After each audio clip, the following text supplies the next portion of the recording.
Hi everyone, it's Helen here and thank you for joining me for today's video. So today I'm going to be showing you how to put together the Cone Christmas Cracker die set. I absolutely love this one. You can make a Christmas cracker from this, and I've also made a house from this because this is the perfect shape here for making a domed top. So I'll pop a photo here of the house I made. I've put it together with my hat box and it just looks absolutely lovely. It's a lovely little gnome house or a gonk house, whatever you want to call it. Okay, but today it's about the cracker. So I've chosen my papers. I'm going to be using Snowflake Wishes, and I've got loads of scraps here, but I'm just going to cut into this one right here. So I'm going to cut that down to A4 and then we can start die cutting.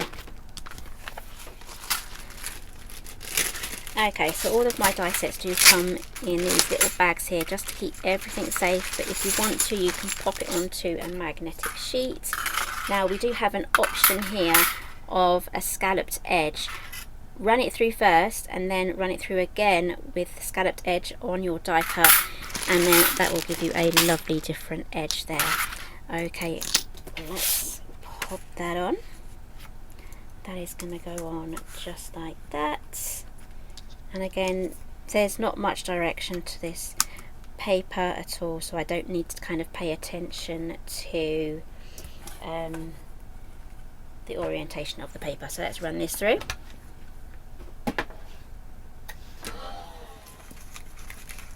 Okay, so this has done all of the cutting and the score lines, so we just need to pop these out and then fold the score lines over.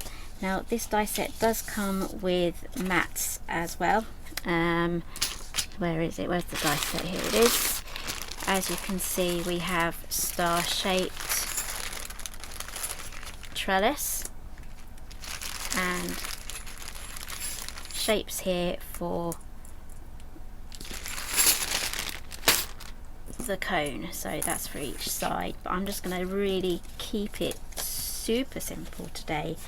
Just going to go for the basic patterned cardstock, so this gets folded that way, and then we also have these extra score lines just here because this is like an angled cone, it's got sides to it, so we should now have something that looks like that. Now I'm going to zoom in a little bit.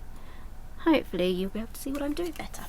Okay, so set that aside. We're going to work on this one now. So just work on your score lines and then do your best to get these right down to the pointed end, especially on this little side tab just there.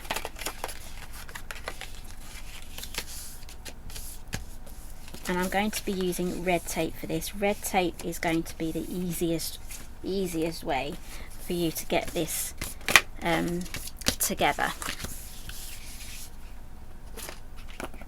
Use my Tim Holtz scissors. Just going to add my tape just along there. I could probably get away with a thicker red tape, but that's the one I reached for. Okay, so that is our side tab done, and now we are going to add just to this bottom tab. We have a slim tab and a wider tab on this side. Add your tape to the slimmer of those tabs. I'm going right up to the score line. I'm not covering the score line, but I'm going right up to the edge. And if you want to, you can use glue or you can use tape. There is a side tab here. There's a side tab there, but that's included on this long strip there. But I'm going to add this tape here just to that side strip, and that's going right up to the score line as well. Okay, so let's get this assembled together. The easiest way to assemble this is to add this section to the cone section before we fold it around. Again, I've tried it both ways. This is the easiest way to do it. Okay, so I'm just going to take each panel at a time. I'm going to start by lining up by the first score line in just here with this score line. So I'm just lining up those score lines first and then adding it on there, and then I'm going to wrap it around. That's because we have two different entirely different shapes here. Once it's 3D, it's really difficult to kind of get everything flush because it wants to curve at the same time, but by lining up those score lines you'll get the best look of this put together. There we go. So you should have something that now looks like that. Okay, I'm hoping it's not too bright and you can actually see what I'm doing here. Okay, so just remove your tape and then we're just going to fold this together. I'm going to start with the point. Just going to try my best just to line everything up. There we go. That's come undone. Just going to press that down. Again, the red tape makes this so much easier. If you do this with glue, which you can give it a go, try it. It's going to be quite fiddly. Okay, so that is the base done. And let's seal this closed. And there we have our cracker. I'm just going to find some ribbon, and while I'm digging out my ribbon I'm going to pop some photos here because I've made a Christmas tree out of this and a few other bits and bobs as well. Display those photos while I'm grabbing my ribbon.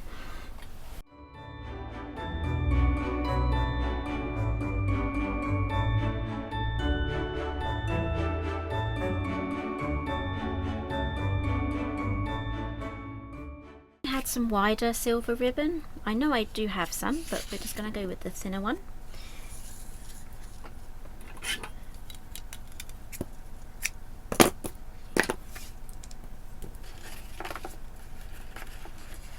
I've definitely cut off too much for this, but never mind. All you've got to do is obviously put your treats in first. You can add a bell to this, make it jingle. And add your ribbon. There we go.